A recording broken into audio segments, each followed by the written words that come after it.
સુરતના ડુમસ રોડ પર કાર ચાલકો બેફામ બન્યા છે। બેફામ કાર ચાલકે અકસ્માત સર્જ્યો। સાયકલ અને અન્ય કારને અડફેટમાં લેતા બે લોકોને ઈજા પહોંચી। ઈજાગ્રસ્ત બંનેને હોસ્પિટલમાં ખસેડવામાં આવ્યા છે।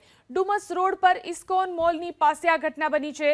ચાલુ કારે ખેંચ આવતા અકસ્માત થયાનો દાવો। તો સુરતના ડુમસ રોડ પરની આ ઘટના કાર ચાલકો જે રીતે બેફામ બન્યા છે, બેફામ કાર ચાલકે અકસ્માત સર્જ્યો। સાયકલ અને અન્ય કારને અડફેટમાં લેતા બે લોકોને ઈજા પહોંચી છે। ઈજાગ્રસ્ત બંનેને હોસ્પિટલમાં ખસેડવામાં આવ્યા છે। તો ડુમસ રોડ પર ઇસ્કોન મોલ પાસે આ ઘટના બની છે। ચાલુ કારે ખેંચ આવતા અકસ્માત થયાનો દાવો કરવામાં આવી રહ્યો છે।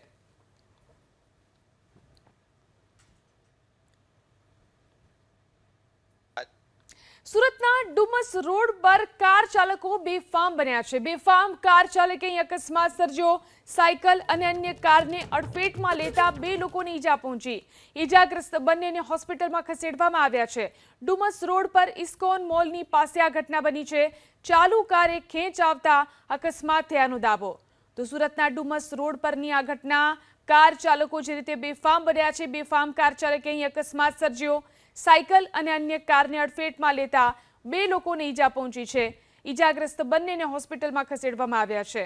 તો ડુમસ રોડ પર ઇસ્કોન મોલ પાસે આ ઘટના બની છે।